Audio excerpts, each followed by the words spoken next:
সুপ্রিয় শিক্ষার্থীবৃন্দ, আশা করি তোমরা ভালো আছো।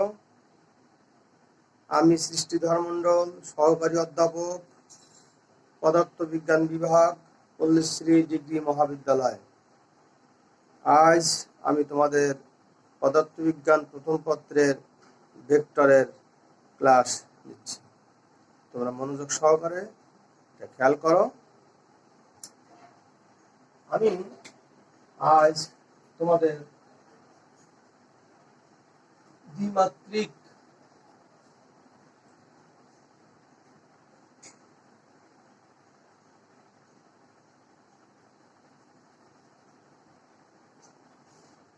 স্থানাঙ্ক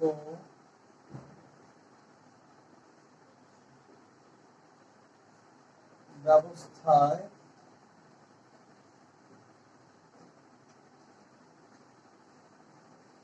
যে কোনো ভেক্টর কিভাবে প্রকাশ করা যায়, যে কোনো একটি ভেক্টরকে ত্রিমাত্রিক স্থানাঙ্ক ব্যবস্থায়, সেটি আমরা দেখব। দ্বিমাত্রিক স্থানাঙ্ক ব্যবস্থা আগে, তারপর ত্রিমাত্রিক। এটা এক্স অক্ষ, এটা ওয়াই অক্ষ। মনে করে একটা বিন্দু পি, এই পি বিন্দুর স্থানাঙ্ক এক্স ওয়াই। তাহলে এটা মূল বিন্দু। আমি যদি ও পি যোগ করে দিই, তাহলে যে ভেক্টরটি হবে সেটা ভেক্টর নাম হচ্ছে আর ভেক্টর। এটাকে অবস্থান ভেক্টর বা ব্যাসার্ধ ভেক্টরও বলা হয়। এই অবস্থান ভেক্টর বা ব্যাসার্ধ ভেক্টর বা যে কোনো ভেক্টরের প্রকাশ কিভাবে প্রকাশ করতে হয় সেটি আমরা দেখব। দেখো, আমি যদি পি বিন্দু থেকে এক্স অক্ষের উপরে লম্ব টানি, মনে কর পি এম লম্ব টানলাম, তাহলে এটার ডিরেকশন এইদিকে, এটার ডিরেকশন এইদিকে। স্বাভাবিকভাবে আমরা ভেক্টরের সাধারণ নিয়ম বলো আর ভেক্টরের যোগের ত্রিভুজ বিধি বলো, যে বিধি অনুসরণ করো না কেন, আমরা বলতে পারবো R vector is equal to O M vector plus M P vector. তো R vector is equal to O M ভেক্টরকে আমি এক্স ভেক্টর দিচ্ছি, এম পি ভেক্টরকে আমি ওয়াই ভেক্টর দিচ্ছি।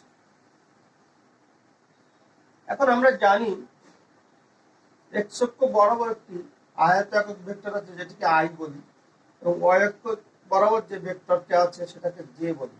এটা একক ভেক্টর, আয়ত একক ভেক্টর। তো এই আমরা জানি একক ভেক্টর, যে কোনো একটি একক ভেক্টর কিভাবে প্রকাশ করতে হয়।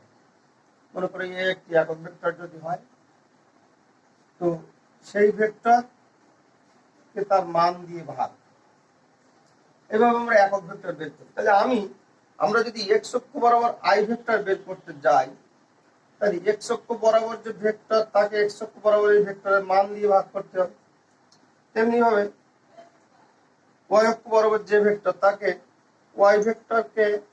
ওয়াই ভেক্টরের মান দিয়ে ভাগ করতে হবে। তাহলে এখানে দাঁড়াবে X vector equal to X into I, এবং Y vector is equal to J into বা ওয়াই ইন্টু জে। তাহলে আমরা এটাকে লিখতে পারি, এটা equal to X I plus Y J. তাহলে অতএব আমরা লিখলাম আর ইকুয়াল টু, সিম্পলি আমি যদি এক্স ছোট হাতের এক্স দিয়ে করি, x I plus Y j. এরকম ভাবে একটি ভেক্টরকে দ্বিমাত্রিক স্থানাঙ্ক ব্যবস্থায় একটি ভেক্টরকে প্রকাশ করতে পারি। আমরা এবার ত্রিমাত্রিক স্থানাঙ্ক ব্যবস্থায় একটি ভেক্টরকে প্রকাশ করব। তো কিভাবে করা যায়? ত্রিমাত্রিক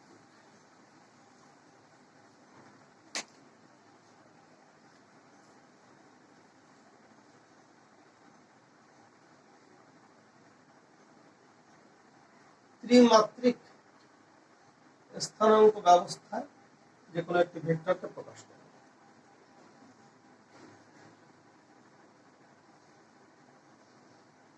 এটা এক্স অক্ষ, এটা ওয়াই অক্ষ, এটা জেড অক্ষ, এটা মূল বিন্দু। যে কোনো একটি ভেক্টর পি, এর স্থানাঙ্ক মনে করে এক্স ওয়াই জেড।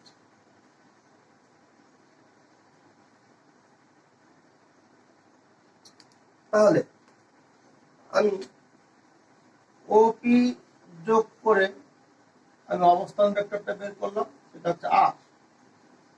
আর কে আমরা প্রকাশ করতে চাই ত্রিমাত্রিক স্থানাঙ্ক ব্যবস্থায় একটি ভেক্টর আর, একে কিভাবে প্রকাশ করা যায় সেটা আমরা দেখব। তো আমরা এই ত্রিবিন্দু থেকে যথারীতি এক্স অক্ষের উপর একটা লম্ব অঙ্কন করলাম।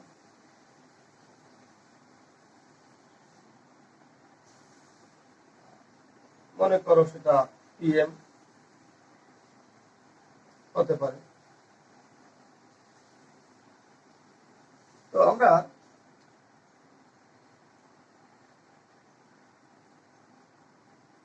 আরেকটি সুন্দর প্রসেসে করি, এটা ওইভাবে করলে ভালো বুঝতে অসুবিধা হবে। আমি যদি একটি ত্রিমাত্রিক স্থানাঙ্ক ব্যবস্থা যদি এইভাবে করি,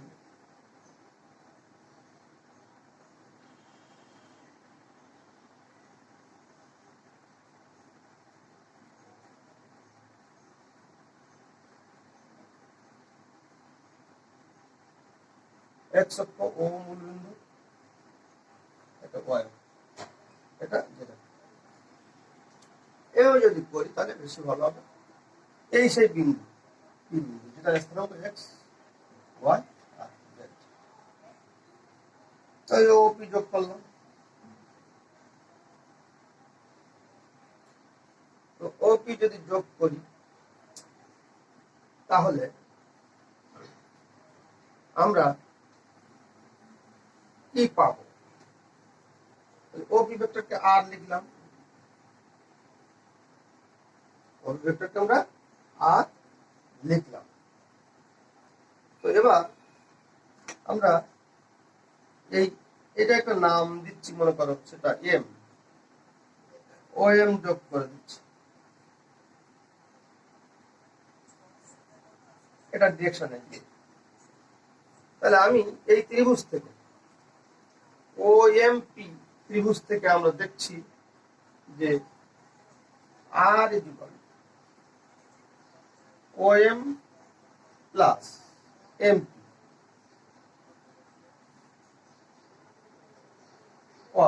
আর ইকুয়াল টু, আচ্ছা ডিরেকশনটা ওটার নাম পরে করব। এবার দেখি এটা এইদিকে, এটা এইদিকে, এই ত্রিভুজ থেকে আসে। R equal to O M কে লিখতে পারি, দেখো এটা একটা নাম দিলাম এম, এন দিলাম, O M plus N M, O M সমান সমান O N plus N M ত্রিভুজ বিধি অনুসারে, O N plus N M plus M, এটা আমরা লিখতে পারি। তাহলে এবার ফাইনালি লিখবো ও এন মানে জেড অক্ষ বরাবর এর একক ভেক্টর হচ্ছে তোমার কে, এদিকে একক ভেক্টর জে, আর এদিকের একক ভেক্টর হচ্ছে তোমার এইদিকের একক ভেক্টর আই, এদিকে আই মানে এদিকে একক ভেক্টর আই। তাহলে ও এন কে আমি লিখতে পারি কে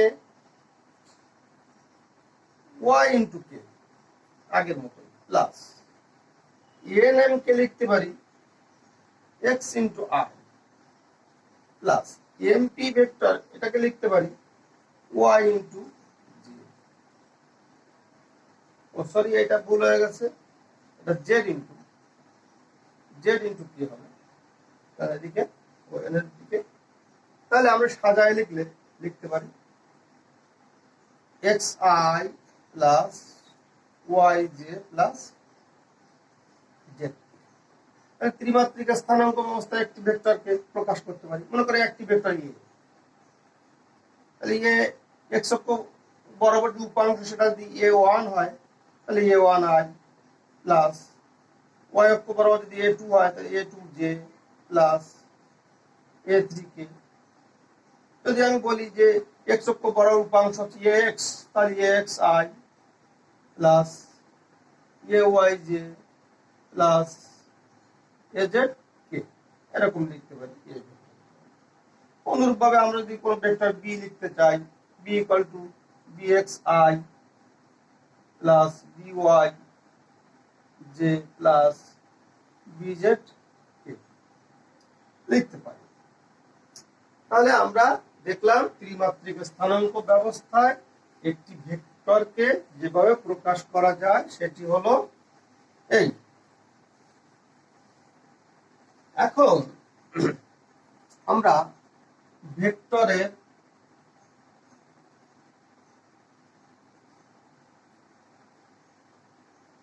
গুণন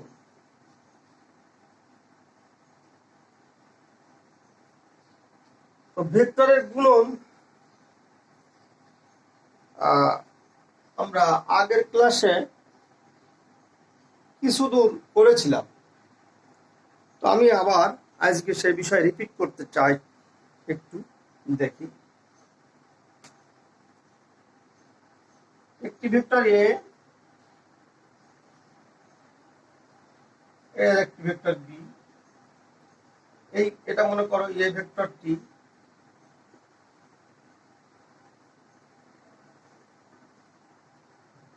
ওপি বরাবর ক্রিয়া করছে আর এটা ও কিউ বরাবর ক্রিয়া করছে। এরা মনে করো থিটা কোণে ক্রিয়া করে।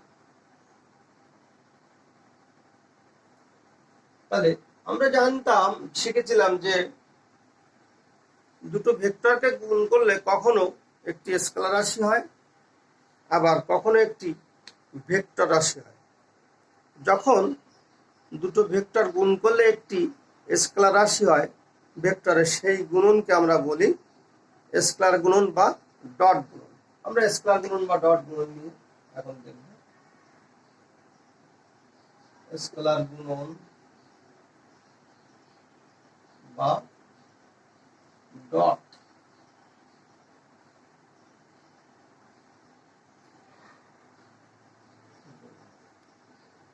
স্কেলার গুণন বা ডট গুণন নিয়ে আলোচনা করব। তো স্কেলার গুণন বা ডট গুণনের সংজ্ঞা বলছে যে দুটি ভেক্টরকে গুণ করলে যদি একটি স্কেলার রাশি পাওয়া যায় তাহলে সেই গুণনকে বলা হবে ভেক্টরের স্কেলার গুণন বা ডট গুণন, এবং এদের মান হবে, যেহেতু একটি স্কেলার রাশি পাওয়া যাচ্ছে তো স্কেলার রাশি তো মান থাকবে, মান হবে রাশি দুটির মান। যেমন এ এবং বি দুটো ভেক্টর হয়, এ ডট বি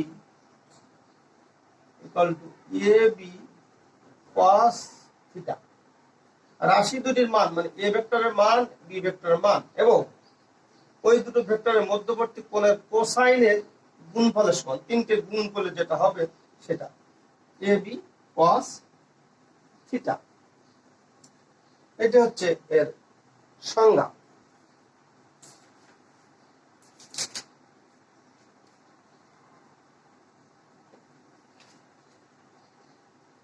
তো দেখো এইখানে যে কোণের মানটা হবে, কোণের মানটা হবে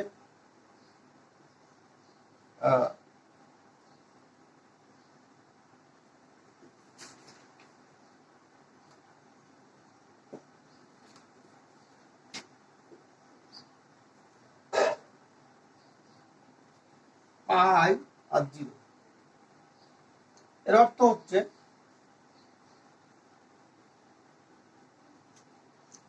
থিটা এর মান 180 ডিগ্রি এর সমান হতে পারে, আবার 180 ডিগ্রি থেকে ছোট হতে হবে, আর 0 সমান হতে পারে, 0 থেকে বড় হতে হবে। তার অর্থ 0 বলতে পি ভেক্টর এর দিকে ক্রিয়া করলো, কিউ ভেক্টর এর দিকে ক্রিয়া করলো, এটা 0। আর 180 ডিগ্রি বলতে বোঝা যাচ্ছে বিপরীত দিকে, এটা পি ভেক্টরের দিকে ক্রিয়া করলো, কিউ ভেক্টরের দিকে ক্রিয়া করলো 180 ডিগ্রি। এটা হতে পারে আবার এই 180 ডিগ্রি সমান হতে পারে বা 180 ডিগ্রি কম হতে পারে, মানে এরকম হতে পারে। এটা কিউ যদি হয় এরকম, এটা হতে পারে এটা 180 ডিগ্রি কম। এটা মিনিং করছে এটা।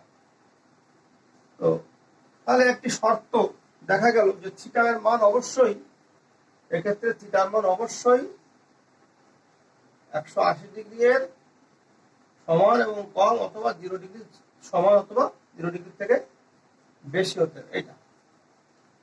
এখন আমরা এই কিউ বিন্দু থেকে ও পি এর উপরে কিউ আর লম্ব টানলাম।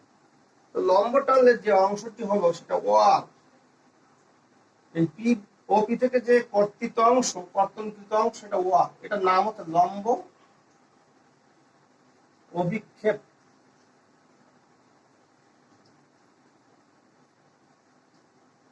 তো কার লম্ব অভিক্ষেপ? বি ভেক্টরের লম্ব অভিক্ষেপ। বি ভেক্টরের লম্ব অভিক্ষেপ ও আর ইকুয়াল টু কত হয়? দেখো, ও আর হচ্ছে একটা সমকোণী ত্রিভুজ, ও ও কিউ আর একটা সমকোণী ত্রিভুজ, ও আর হচ্ছে ভূমি।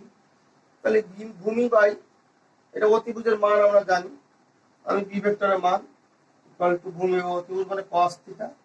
তাহলে O R equal to B cos theta. তাহলে লম্ব অভিক্ষেপের মান হচ্ছে বি cos থিটা। এখন আমরা এ ডট বি যদি করি তাহলে আমরা পাচ্ছি এ বি cos থিটা। যদি এখানে এ ইন্টু বি cos থিটার মান হচ্ছে ও আর, তার অর্থ এ ভেক্টর এর মান গুণ এ ভেক্টর এর উপর বি ভেক্টর এর লম্ব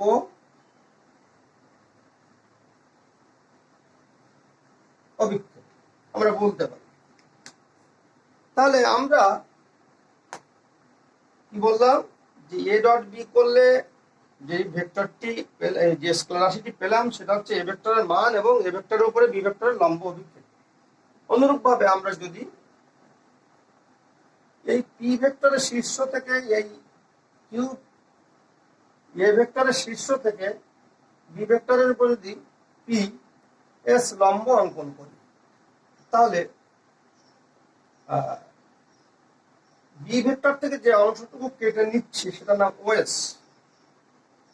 তো ওএস কে লম্ব অভিক্ষেপ বলবো। তেমনি ভাবে আমরা আগের মতোই ওএস আর এটা অতিভুজ সি, ওএস বাই এ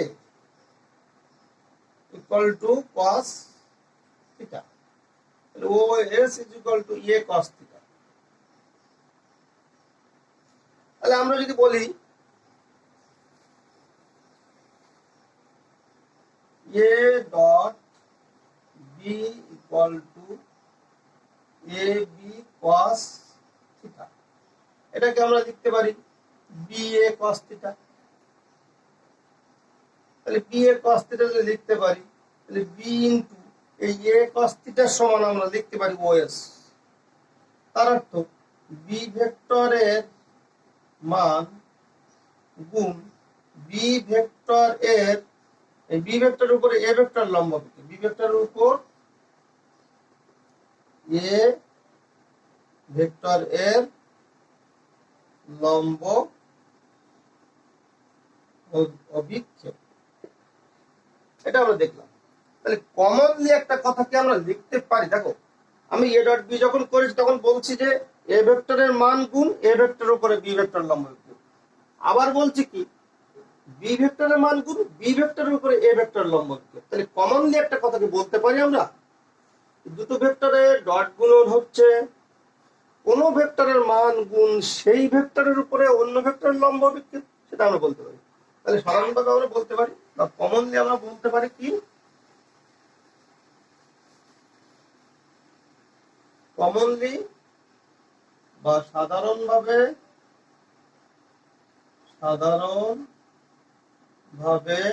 বলা যায় যে দুটি ভেক্টরের স্কেলার গুণন বা ডট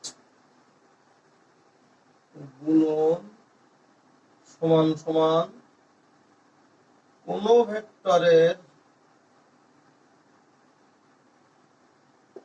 মান গুণ ওই ভেক্টরের উপরে অপর ভেক্টরের